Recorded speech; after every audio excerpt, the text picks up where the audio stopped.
everyone. How are you today? Good. Wow, this is wonderful. I guess maybe our speaker is a pretty good one. Okay. Dr. Brett Barker is a professor of history at UW-Stevens Point at Wausau. Also the chair of the Department of History and International Studies for UW-Stevens Point. He has taught in Wausau since 2004. And his primary historical research interests are in the Northern home front during the Civil War and Wisconsin soldiers during the Civil War. So how many of you learned about the Gettysburg Address when you were in school? Yes. How many of you school was a long time ago? Okay, very good. Okay, wonderful. Yeah, let's see. How many are in school? There we go. We got one. Very good. And you too? Very good. So anyway, so you learned a little bit about the Gettysburg Address, but I think you're going to learn a lot more about it. And so with that, I will hand over the mic to Brett Barker. Thank you.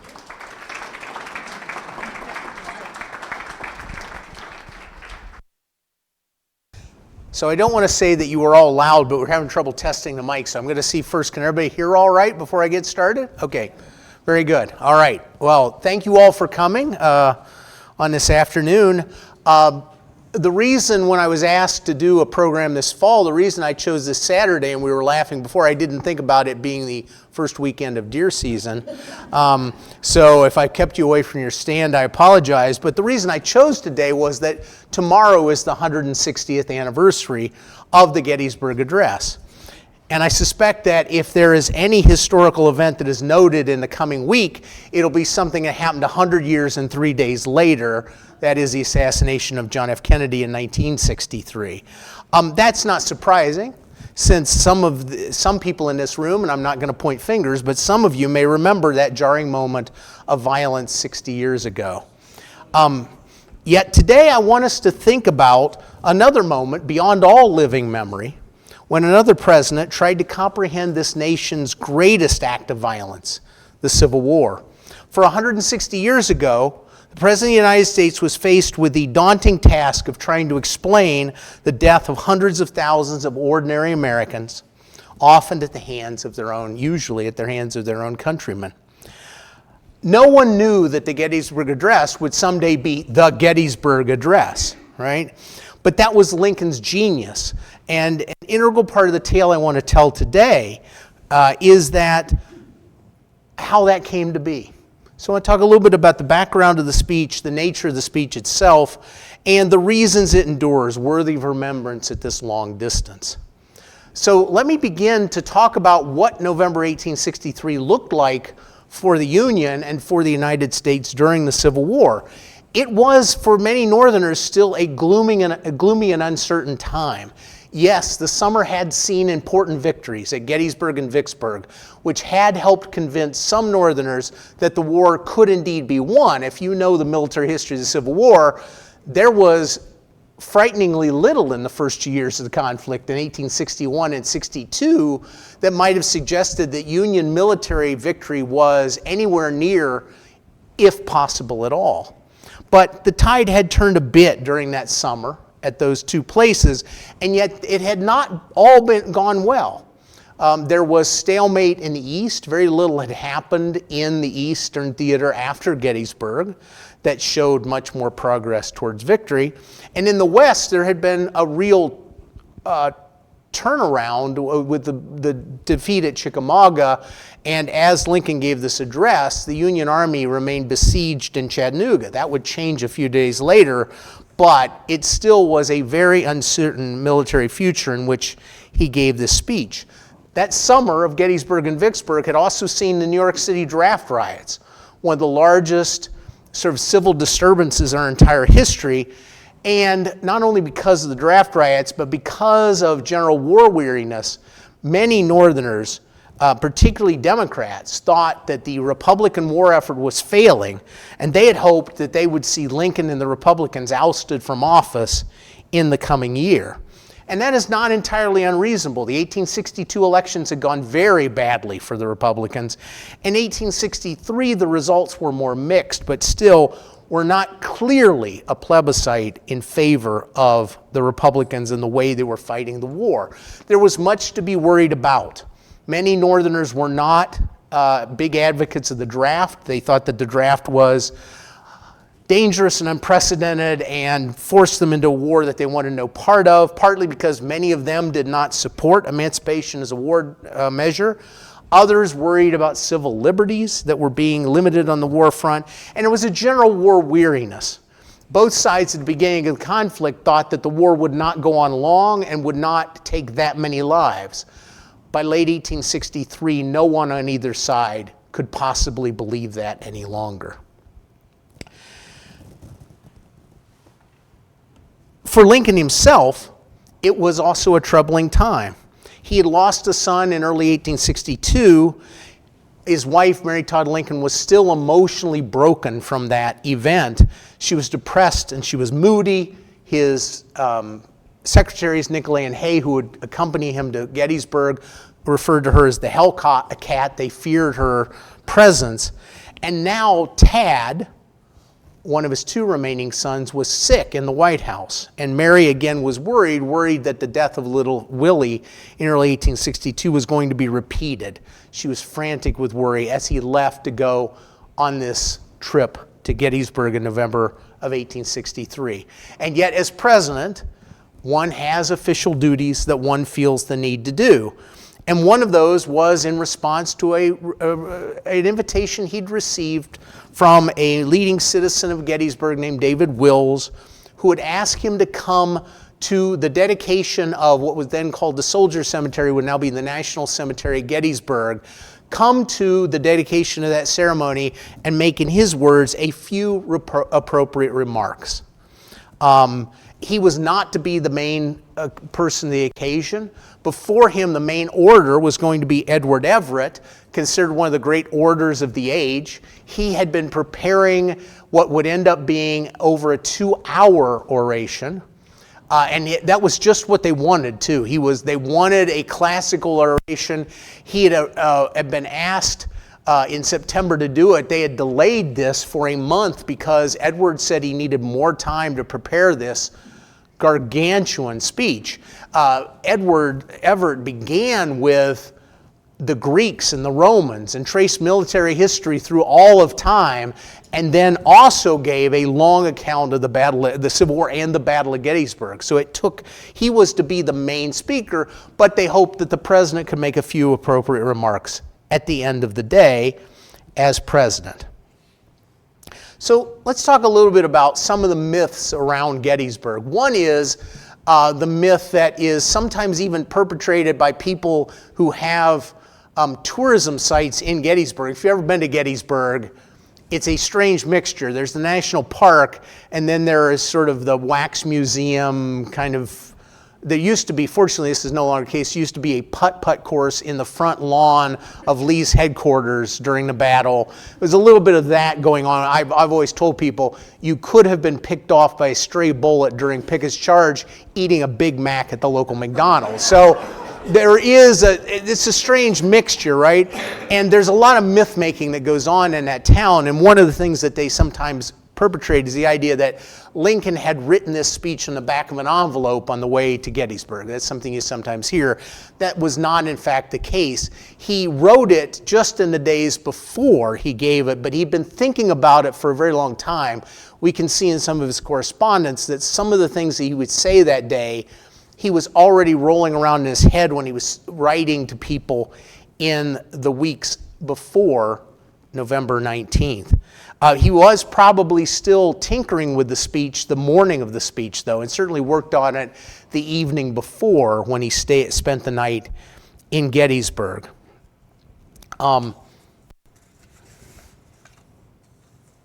So one of the things that's interesting is scholars have spent a lot of time finding what are the sources, what are the inspirations for this speech, and there are probably many. One can find similarities to Pericles' funeral oration that goes back to the ancients. Webster, something called Webster's Second Reply to Hayne from 1830, Daniel Webster, the great early American orator.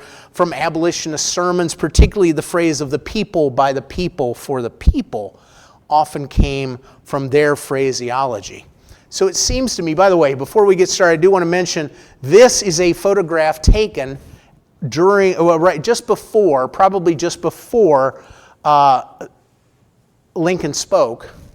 And it's from a distance. The speaker's platform is way up there.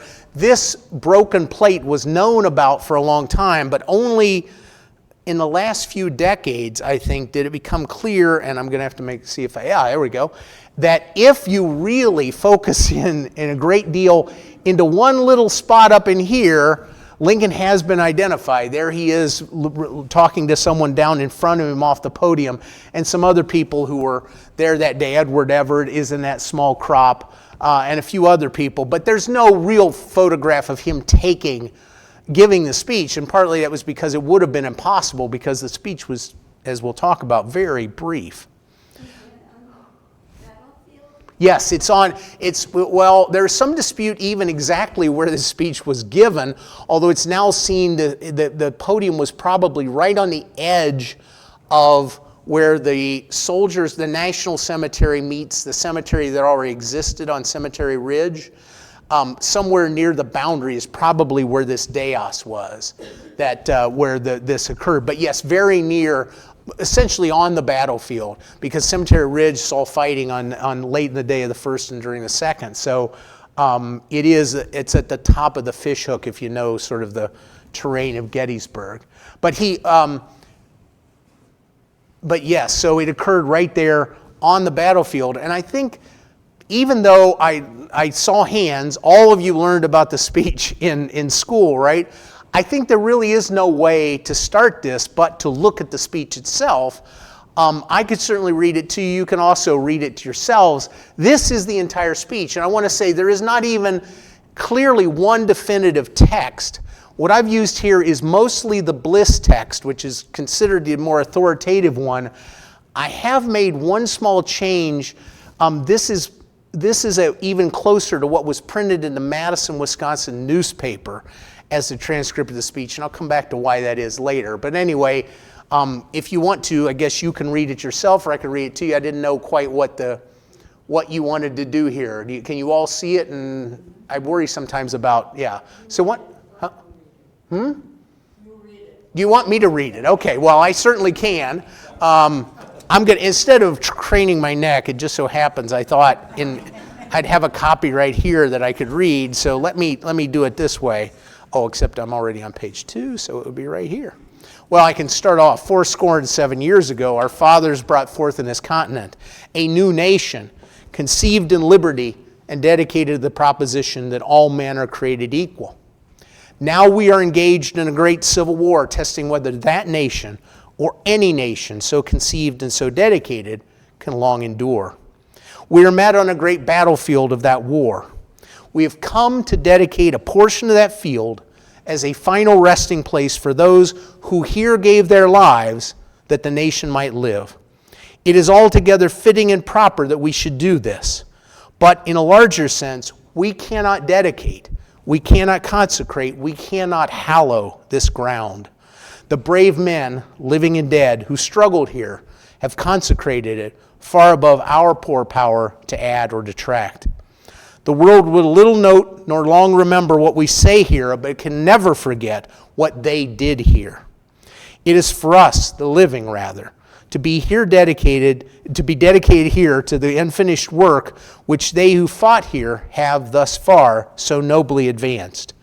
It is rather for us to be here dedicated to the great task remaining before us, that from these honored dead we take increased devotion to that cause for which they here gave the last full measure of devotion, that we here highly resolve that these dead shall not have died in vain, that this nation under God shall have a new birth of freedom, and the government of the people, by the people, for the people, shall not perish from the earth. That probably only took me about 2 minutes to read. He probably read it slightly slower. He was probably not didn't have the slightest bit of nerves. I don't have that much, maybe a little bit, to make me read a little bit more quickly. But that is the speech in its entirety. And I just thought we would start there because a lot of what I sort of want to say in response to the speech is the way in which Lincoln proves himself a master of the English language in the way he used words and phrases and thoughts within it. It is remarkably brief. It is 10 sentences and 268 words in that version. It certainly took him less than 3 minutes to deliver. Most of the people there that day agreed on that. It was over before most people really had gotten settled in. After all, if you've just survived what approached a 3-hour speech, you would be ready for something that was a bit longer. And if I don't mean to, I'm going to be unkind to all politicians here. One doesn't necessarily expect a 2-minute speech from a politician then or today either. And so it probably came a little bit as a surprise to people how short it was. And yet it was a speech of transcendence built on a mastery of the language that formed the tropes of the speech. Much of what I have to say here is going to be based on that. Before I get to breaking it down, though, how was it seen at the time? Well, some mocked it from the beginning, particularly members of the Democratic press who called it weak, silly. Even the London Times said every American should blush when they read the paltry words of their president. Now, there is no doubt a great deal of partisanship built into that, but to be clear, it was not self-evidently brilliant to everyone. As Lincoln finished giving the speech and he turned and sat down, he turned to his sort of bodyguard but really friend, Ward Hill Layman, and he said, "Ward, that speech won't scour," which is a phrase of the prairie when a plow would not cleanly cut into the ground. It was said that it wouldn't scour, which means he meant that speech just didn't do what I wanted it to do. It didn't have the effect on the audience, perhaps, is what he's really saying. And yet very quickly, a lot of people would disagree with that assessment of the speech. And I think most significantly, on the day after it was given, after Lincoln had returned to Washington, Edward Everett wrote to him on November 20th, 1863. And he wrote this: "Permit me also to express my great admiration of the thoughts expressed by you with such eloquent simplicity and appropriateness in the consecration of the cemetery. I should be glad if I could flatter myself that I came as near to the central idea of the occasion in 2 hours as you did in 2 minutes." He was considered the great orator of the day, and he understood immediately the brilliance. He asked for a copy of the speech, indeed, so one of the 5 copies of the speech that exist in Lincoln's hand was in response to his request. And no, the White House did not have a photocopy machine back then, so if Lincoln wanted to send a copy, he had to write it out by hand, and that's what many of them, I think I've actually seen 3 of the copies that exist. So one of them were the one he wrote to Everett, and with it he attached a note. Lincoln attached a note that said, "Your kind note of today is received. In our respective parts yesterday, you could not have been expected to give a short address, nor I a long one. I am pleased to know that in your judgment the little I did say was not entirely a failure." So the question is, if Everett, a classically trained scholar and orator, recognized the brilliance of the Gettysburg Address the moment he heard it, what is it that so impressed him? And analysts sense, what did they admire about that speech? I would argue there are at least 4, maybe 5 dazzling instances of where Lincoln uses language to great effect in the speech. First of all, I don't know if you ever noticed this, but the very first way he does it is with tense. So he begins the speech in the past tense. 87 years our fathers brought forth upon this continent a new nation conceived in liberty and dedicated to the proposition. That is in the past tense. And that, after all, is what they've come there that day to do, is to remember the past. They're dedicating the cemetery, right? But then very quickly he wants to take his audience and move them back to the present, and so it moves to the present tense. Now we are engaged in a great civil war, testing whether that nation or a nation so conceived and so dedicated can long endure. We are met on a great battlefield of that war. We have come to dedicate, right? It is altogether fitting and proper. So now we're in the present tense. He's brought the listener back to the present because he does not want them simply to remember the past, but he wants to move them first to themselves in the moment and bring them back to that moment. And then at the end of the speech, he moves to the future tense. He moves to the future tense. That these dead shall not have died in vain, that this nation or God shall have a new birth of freedom, and the government of the people for the people by the people shall not perish from the earth. So what he's signaling to the readers is, yes, we've come to remember the past, but I want you to be present. I want you to think about where you are today, and I want us to think about what we should do in the future, because that in the end will be the central idea of his speech. A second thing he does, which I think is remarkable in his speech, he has come to dedicate a cemetery. There are thousands of Union dead buried in a semicircle in the National Cemetery there. So he is literally in the midst of death. And yet many of the tropes of this speech are about birth and life. Our fathers brought forth upon this continent a new nation, conceived in liberty, so conceived, under God shall have a new birth of freedom. He is juxtaposing the death of those soldiers with the birth of the nation and a new birth of freedom, which he hopes that Americans will dedicate themselves. So he's speaking about life in the midst of death. And again, he wants to begin with the sacrifice of those soldiers, but then turn it to the people in his audience and say to them, but you are still alive, and what are we to do with that life? And this, to me, is the most profound moment in the entire speech. It's something that Lincoln does, and you've recognized the entire time you've known about the speech, but I don't know the degree to which you have consciously thought about it. He had asked to come to dedicate a portion of the field, right? He says that it's a dedication, a consecration of the battlefield at Gettysburg as a national cemetery. So it's a dedication ceremony. But when he thinks about it, he says, okay, I've come to dedicate, I've come to do my presidential duties, right? But can we indeed dedicate this ground? Are we the ones in charge of dedicating this ground? No. We cannot dedicate, we cannot consecrate, we cannot hallow this ground. The brave men, living and dead, who struggled here have consecrated it far above our poor power to add or detract. So if we cannot, by our simple action today, dedicate a portion of that field, that meaning of the word dedicate, then what can we do? We can dedicate ourselves to the task remaining before us. It is, in a way, a profound pun on the word dedicate. They came to dedicate a cemetery. What he wants them to do is dedicate themselves to the Union war effort. He wants them to dedicate themselves to persevering throughout and seeing the Union to victory and the reunion of the states and a new birth of freedom which will result from that. That is the central.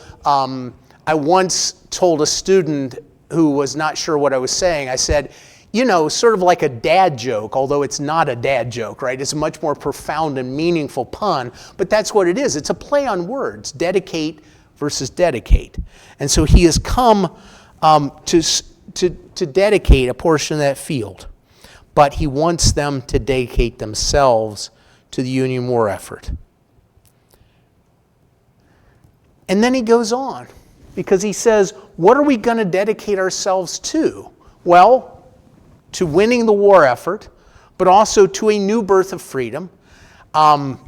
Scholars have sometimes argued about this, but I see in that phrase also a very indirect nod to emancipation as a war goal, because it had very much become one in 1863 with the Emancipation Proclamation, and he would remain committed to that throughout the rest of his presidency, seeing a fundamental result of the war, not only the reunion of the states, but the ending of slavery in those United States.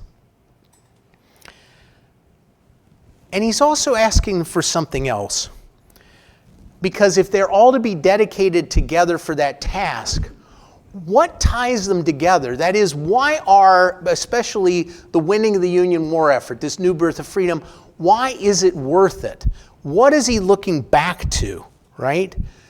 Here I think we have to do the math. And this is where he also makes it very clear to his listeners, if they think about it, specifically what he's referring to.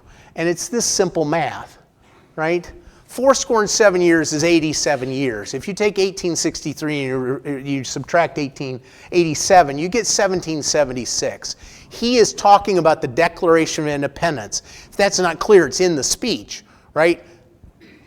Brought forth upon this continent, dedicated the proposition that all men are created equal, right? He is referring back to the Declaration. He is not referring to the outbreak of the rebellion, the beginning of the war in 1775. He is not referring to the gaining of independence in 1783. And perhaps most importantly, he is not pointing back to the Constitution of 1787.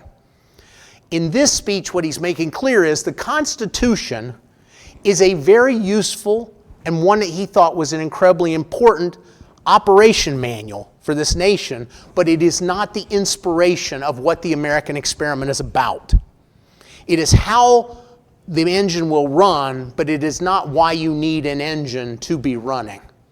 That's the Declaration of Independence. And to some degree, that is a shift. So about 30 years ago, in a book that I don't completely agree with, Gary Wills wrote a book about the Gettysburg Address, and he argued that he sort of did a sleight of hand and made people move away from the Constitution and move towards the Declaration of Independence. I don't think it was a sleight of hand. I think he wanted people to be inspired by the ideals of the Revolution and not get caught up in the details of the Constitution, which after all was partly what North and South have been fighting about, right? And control of states' rights, and particularly control of slavery, and the way in which federalism worked very uneasily in that maelstrom. He wanted to go back to the Declaration and ask Americans to be inspired by it. Indeed, on his way to Washington, D.C. to be inaugurated in 1861, he stood in Independence Hall and said he'd never had a political thought that had not been inspired by the Declaration of Independence.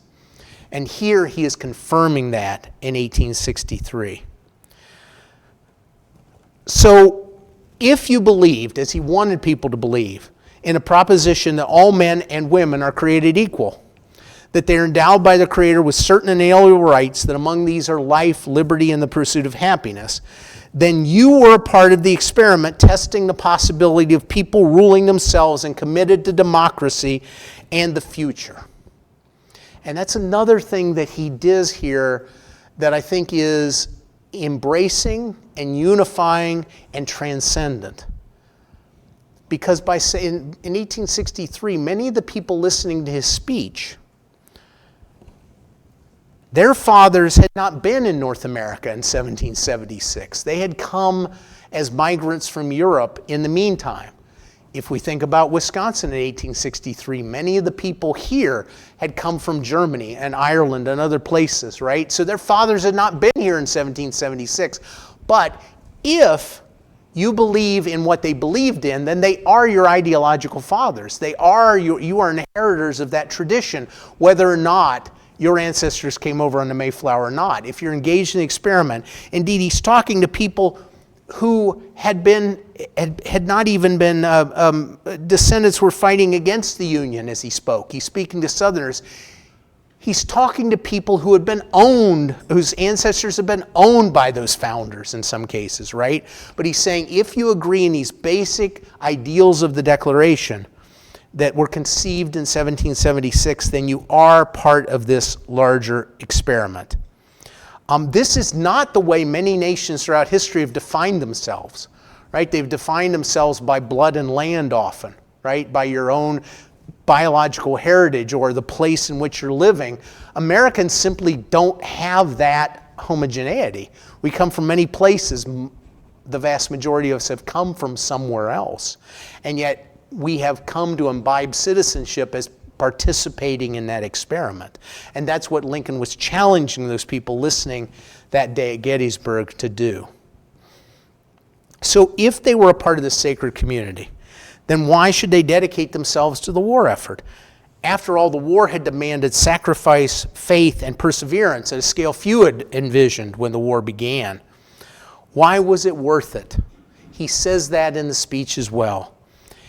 To prove the proposition, and note not a self-evident truth, but a proposition, that any nation conceived in liberty and dedicated to the proposition that all men are created equal can long endure.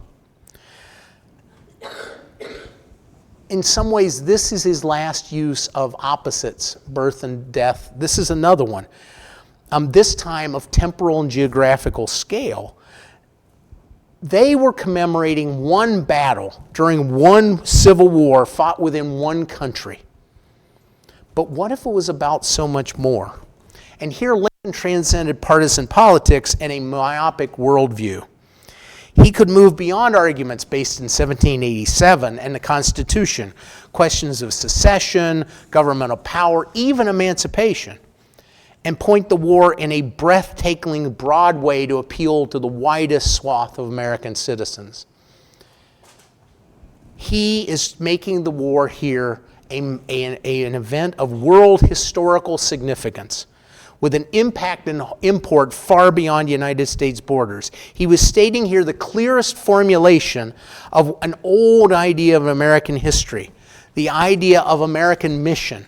That is, that the American experiment is the working out of an idea of belief in freedom and democracy and self-government, the idea that people can rule themselves successfully and not in the end fall to mob rule or under the iron fist of a tyrant. That is a very old idea that did not begin with Abraham Lincoln. This sense of American mission goes as far back as settlement in North America. John Winthrop, in A Model of Christian Charity, a sermon he gave on the way over, as the Puritans found in Massachusetts Bay, speaks about a city upon a hill. America is a shining example to the world. The Declaration is another statement of that mission. So is what Thomas Paine challenges Americans to do in Common Sense, to make the world anew. So too is the whole idea of manifest destiny, the idea that freedom follows the flag, that the United States was destined to spread across the continent because of the good things it brought with it. It is embedded in things like Seneca Falls, where those women said all men and women are created equal, who tried to expand the boundaries of what freedom meant in this mission.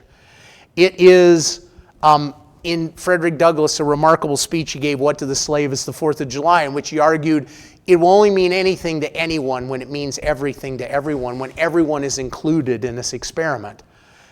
And of course, that is also shadowed in FDR's 4 freedoms. These are the famous Norman Rockwell paintings to represent those, right?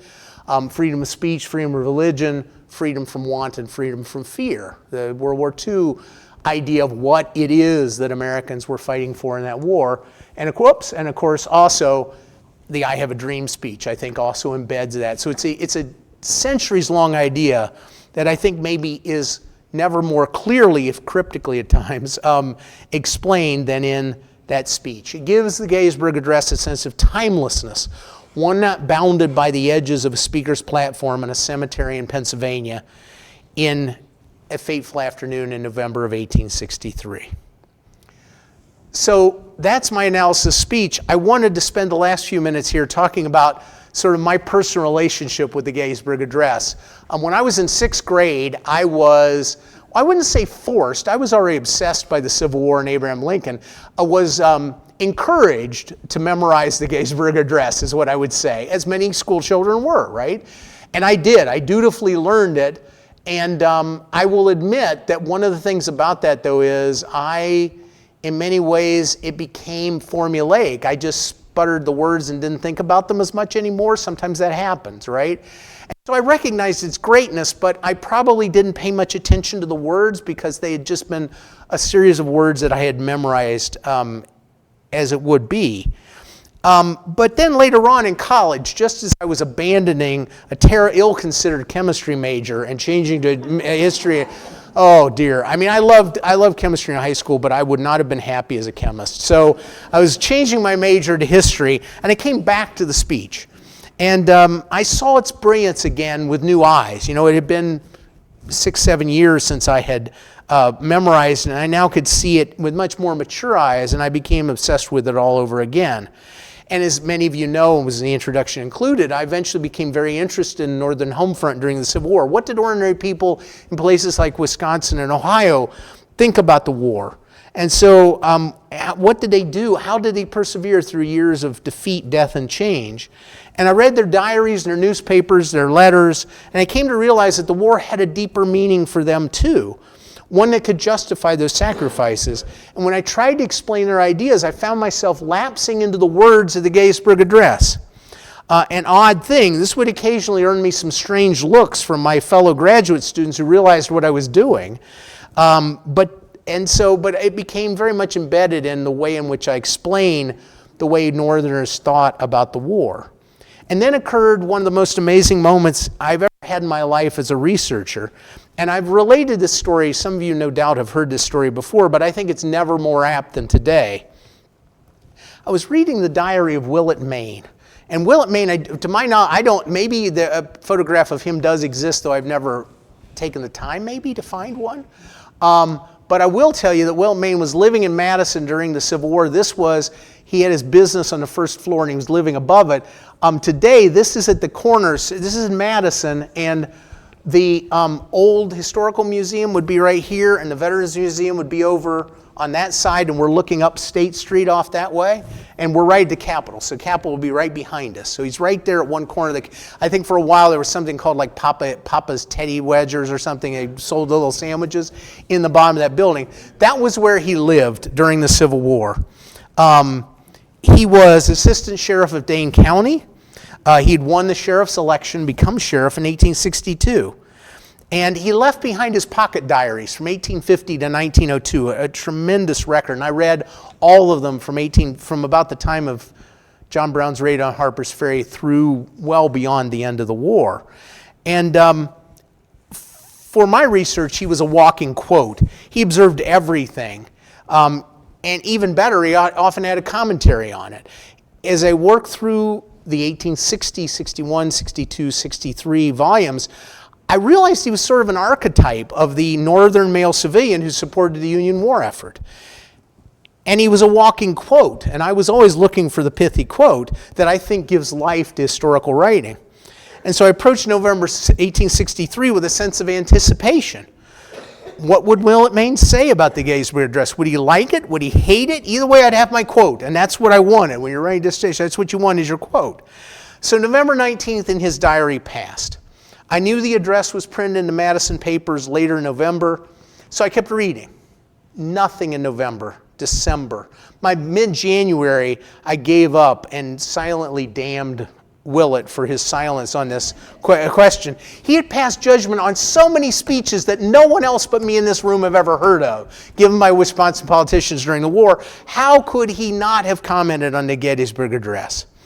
I wanted my quote. So I moved on. Willet Maine knew many Madisonians who had enlisted in the Civil War, including a lawyer named Frank Haskell. That's a photograph of Frank.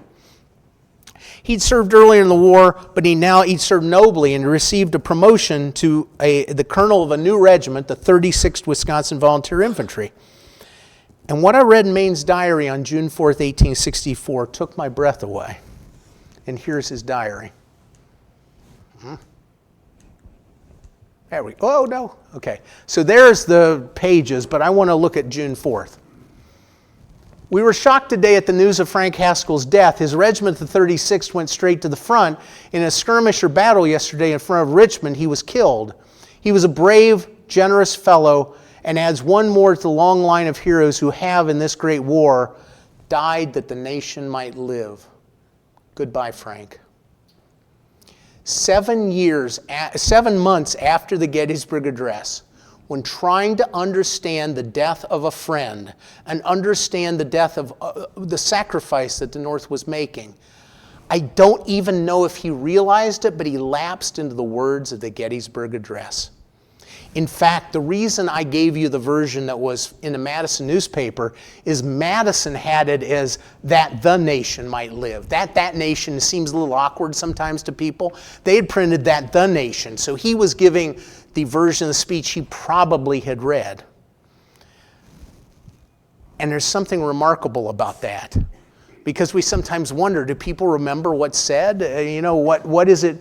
I think that is, to me, an amazing example of where Lincoln's words touched someone.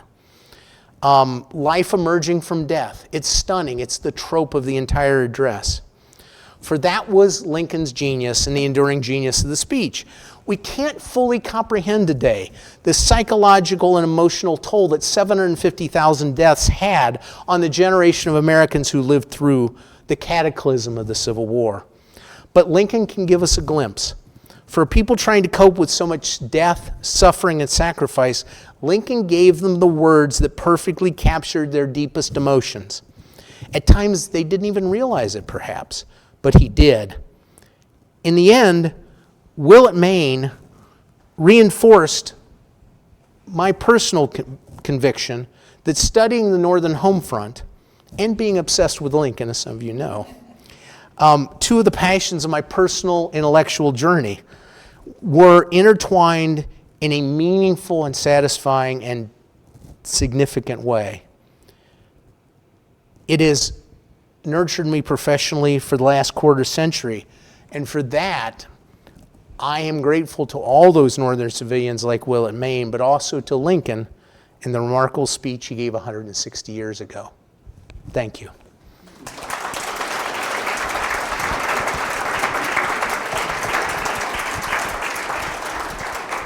Thank you very much. Okay, so we're going to open it up to questions. Just raise your hand and I'll bring the microphone to you. If you don't say it in the microphone, nobody will know if I'm actually answering the question I was asked. So okay, here we go. What kind of reaction was there from the southern states to his speech? It seems not to have had much of an effect. It did not get really the wide play. For the most part, many speeches that Lincoln gave were not commented on greatly throughout the Confederacy because he is, after all, the other president. In a way, I suppose things that Jefferson Davis gave often didn't garner a lot of comment. I think to the extent that there was, it often was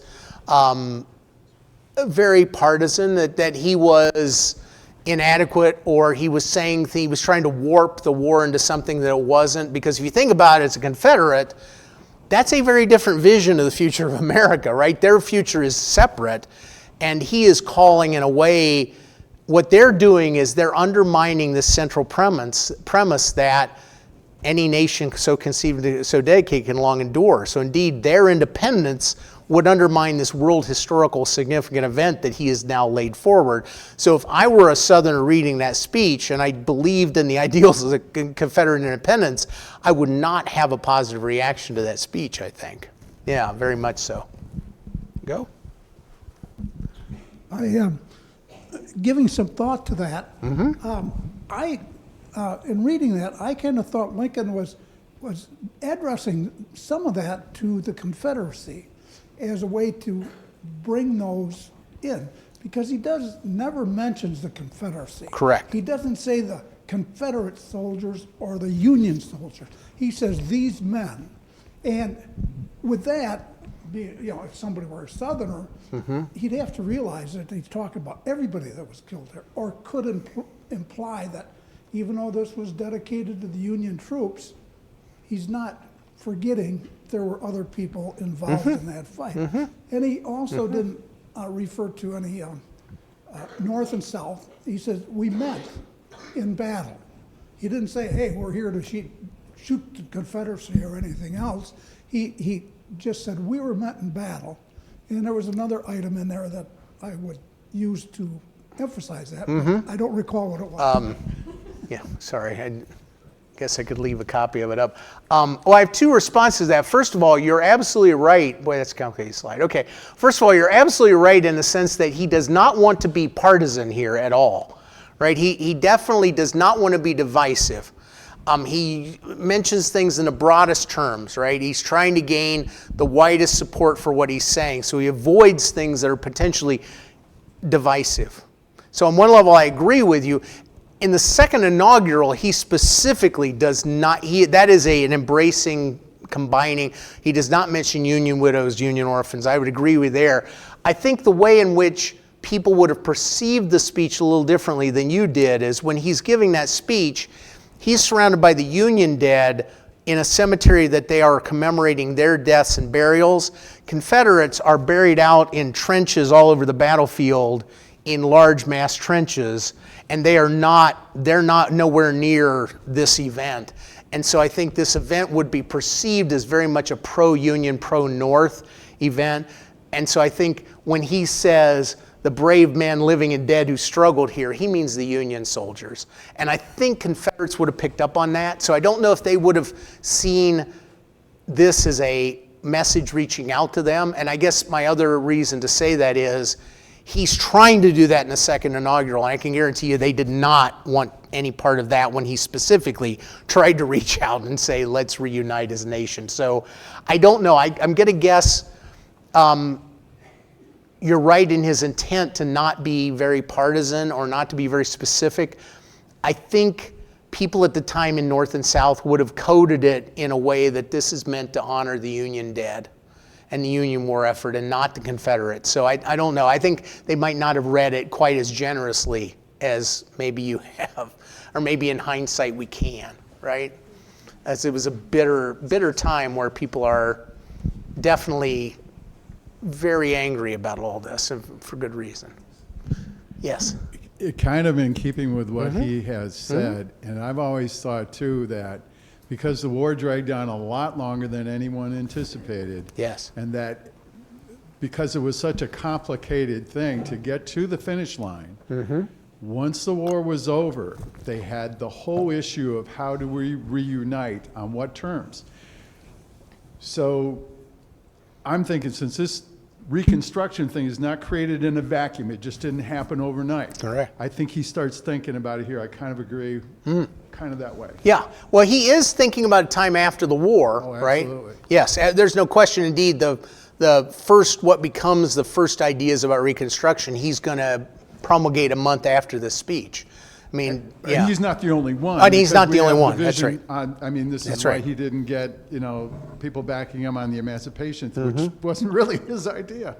But the thing about it is that I don't want to forget, is can you tie in, would you be willing to maybe come back and tie in the 14th Amendment with Reconstruction at some point in time? Because I got to think he's thinking about it. So as anybody in here, I once think I gave a two-parter on Reconstruction in this line of speeches, but maybe none of you heard that. So maybe I could come back and talk about Reconstruction at some point. Well, indeed, the question of Reconstruction, which, one of the questions I thought I might get today, and I think I'll just answer for myself now, is this Lincoln's greatest speech? And what's interesting is I would answer that in a complicated way. Yes and no. It's a typical historian's answer, I suppose. I think in its language, it is his greatest speech. The most important speech Lincoln ever gave was the second inaugural. It's the most important speech in American history, I think.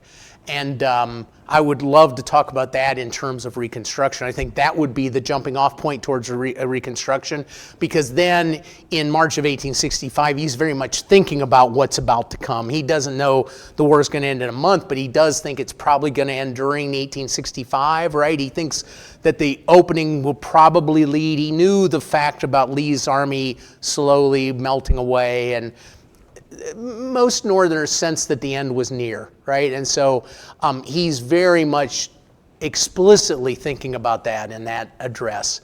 And it is a stunner of a speech. And those of you who have heard me talk about before, because he actually blames Americans for the deaths that have been occurred during the war. He says it's their fault. And in my experience, very few American politicians have ever blamed the American public for anything and ever hoped to have a political career thereafter. But maybe that's the beauty of the second term, because you can say what you want. But anyway, Yeah, but no, I'd love to come back and talk about, we kind of got out of the habit. I used to give at least one talk a year. Maybe we got a little bit out of the habit. I haven't given one, I think, since American Indians in the Civil War, which might have been a year and a half or so ago now. But so you hear it, they want me back. I'm happy to do it. So we'll find a topic and I'll come back and do that. Will you use the same speech? What? Will you use the same papers and stuff that you did that time? I remember when you did it. Oh, you remember that one on Reconstruction?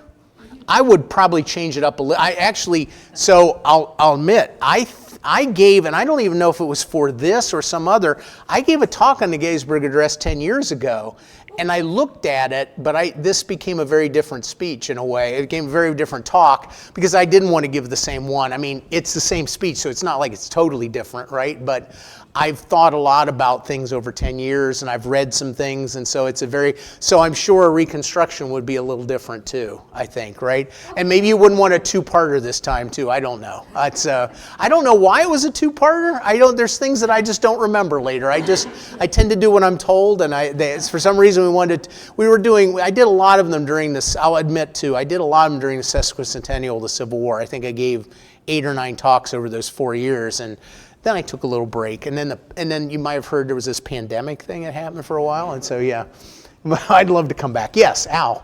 Your comment on that this nation lived fascinated me. The historians have often said before the Civil War we were called these United States, after we were called the United States, and it seems when he uses this term about the nation that he's giving it almost a life force in itself, almost an organic view, and yet it's unique in the Western world at least. It's a heterogeneous population he's talking about.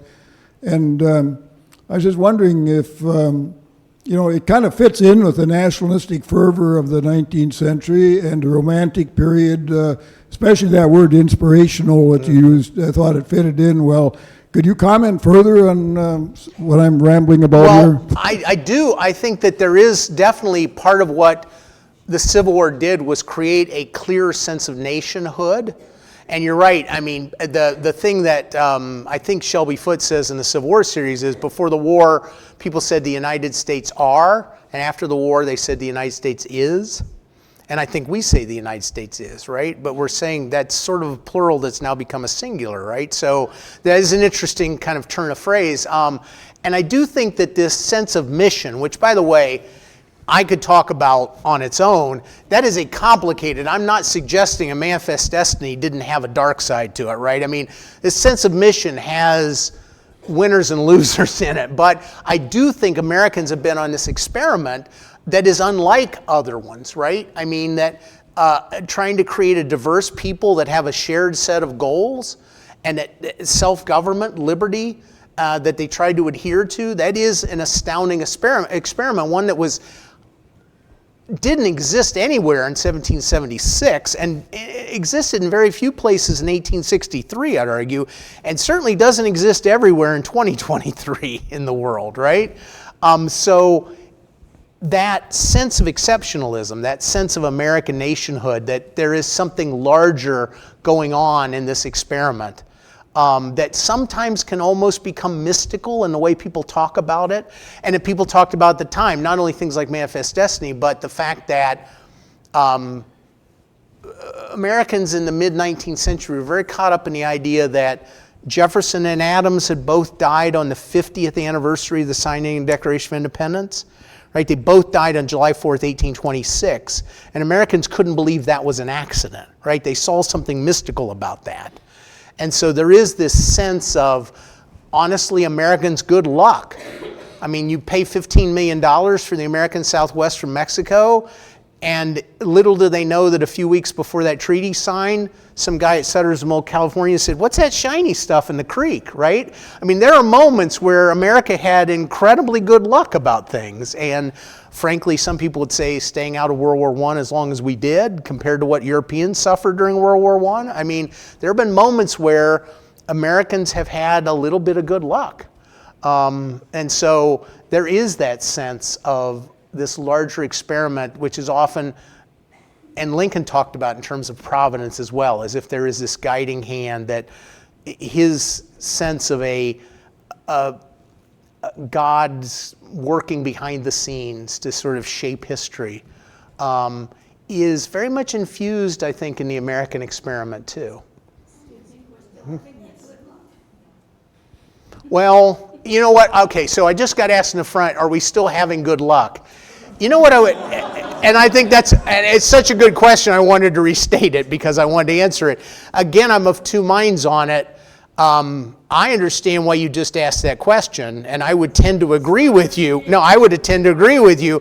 And yet what I also know is, if you would ask people that in the 1870s and the 1920s and the 1960s, you would have gotten a lot of people saying, oh no, it's all over. We're done, right? And so I can't remember who said it, sort of reports of my death are greatly exaggerated. It was Twain or one of those wits. I don't know. The American experiment, I think, you know, at the National Archives, it says when you walk in, the past is prologue, which I always tell students is a very literate way of saying you ain't seen nothing yet, right? And I do hope that our best days are still ahead of us, and I worry sometimes whether they are. Historians are terrible at predicting the future, though. I've said that many times before. We're good at analyzing the past. Whenever you hear historians say history tells us, duck, because you don't know what's going to come next. We are not soothsayers. We are simpler people who try to understand how we got to the place we are today. And that's tough enough. Yes? Well, mine is a comment, a question. Sure. Like almost everyone else, I know that in high school I studied the address. But I was also a history major in college in the 1960s. And I don't ever remember, and I could not have been a history major and not had some exposure to it. But I don't ever remember either high school or college the kind of examination and evaluation and pulling it apart and really thinking about it in the way that you have us doing today. And I really, really appreciate that. Thank you. Well, thank you.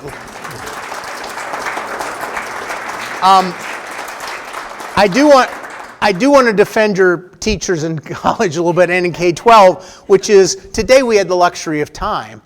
Right? I mean, one of the problems when you're set a task, like I always make a joke, one of the main course I teach is U.S. history through the Civil War.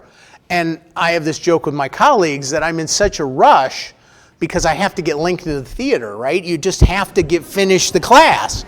And so there are things I would love to take a moment and step back and do these depths. One thing that I will tell you that I'm personally committed to, our department is too, and I think historians more generally, is trying to put original sources back into the curriculum more, because I think that you can hear somebody babble on about a topic forever, and maybe they're very good at babbling, right? But they're still babbling. I think when you look at the original document and you work through it together and try to understand its meaning, that's what historians actually do, right? As I actually do is pour through Willet Maine's diary or whatever it is, and I think that is what engages people in history. I think very few people ever read a textbook and just thought, wow, I want to go read another textbook, right? I think, you know, and so I think this is what gets people excited. I teach a course down at Stevens Point now that is basically have to do archival research, and the look on their faces when they're actually holding in their hands the stuff of history and starting to do what historians actually do. And one of our introductory courses now is not a survey, but is instead you go along with a historian on a ride on something they're really interested in, and you spend the whole semester doing it. So mine is Wisconsin and the Civil War. And so, no, they're not going to learn these big, massive things, which they'll probably get in other classes, but they'll be able to dive down. We'll be able to read actual things that we read several months of a woman's diary living in Madison. We read some things that Willet Maine wrote. They study a company of soldiers from a Wisconsin regiment. I think digging down into history is what often gets people going. The way many people interact with that is in genealogy, right? That's a good example where from personal experience, it's when you find that document that proves that your John Smith is the John Smith you've been trying, your Ole Olson is the one you've been looking for, right? And you make that connection. right? Those are those moments of discovery when you discover that birth certificate that gives the parents' names, right? That's what we do as historians, but just not about our own family. And that's when people get excited. And I love sharing original documents in the classroom with students because that's when they get excited, not when they read chapter 11, which they're reading for next Monday. That's maybe not what they get the most excited about, right? Yeah. Sure. As I was thinking about making that comment, I also thought that it was entirely possible that a combination of age, and I know that memory plays tricks on us as we go through life, and so I may just not have remembered. So again, thank you very much. Yeah, well, that's why I love to do these things, because people get to think about the Gettysburg Address, which you probably don't think about much in your daily life, right? Yeah. Again, thank you for sharing your mind and your heart with us today. I'm curious, you've looked at this a lot. Did you ever look at the word here in there, H-E-R-E, and think about what he was thinking about when he wrote that? Because I see it's used 9 times, and I often think about how people craft things that they're going to say. It looks to me like he was talking about this is sacred ground here, but he's also building this message knowing it's going to be read in lots of places. Those people in those places, if they're here, also need to dedicate themselves. I think it's about being in the moment and then considering yourself as having a direct connection to the speech. And then once you make that connection, then you often finish the work, the task we're in, right? I think that's what he's doing. And you're right, here and dedicate are overused in this. Conceived is also overused in this. One famous sort of article about the Gettysburg Address says that it makes all kinds of mistakes that would make a schoolmarm grow angry, right? When I used to share this with this Teachers History Teaching Alliance, I would share this with teachers, and when I would paste it into Word has this like grammar function. Oh, it thinks this is terrible. The second inaugural, they think it's a mess, and it keeps saying, wouldn't you like to simplify this? So I suppose they wanted to say, 87 years ago, some dudes got together and did a thing, but it doesn't quite have the gravitas, right? Doesn't have the same meter. And I mean, I think I didn't talk about this in the speech, but you could do it at any Lincoln speech. The King James Bible, somehow he read it repeatedly, and it almost became a part of his meter. You can almost sense an almost biblical, I mean, 407 years ago is sort of a biblical way of saying 87 years ago, isn't it, right? And so, I think that, but I think the here overuse in a poor writer's hands would be a disaster. I think you have to be a real crafter of the English language to get away with the things he gets away with in this speech and in the second inaugural and the 1862 message of Congress. And boy, there are a lot of documents I could talk about like this. Sorry? You want me to read the whole thing again? Is there? Yeah. Well, I would be. I'd be happy to maybe talk to you about it. Apparently, there's kind of a movement against reading it right now. But at the end, you come up at the end, and we will read it together again. I'd be more than happy to do that. The King James Version. He read the King James Bible. He read that as a young man, and he read it repeatedly. He didn't have access to a lot of written works, and so he seemed to have read King James Bible and Shakespeare a lot. And Shakespeare. He was reading Shakespeare and Euclid's geometry, strangely enough. A lot of his logical thinking is based on reading Euclid's geometry several times too. The idea of proposition and axioms and how do you prove something. A lot of his logical thought is really based in Euclid.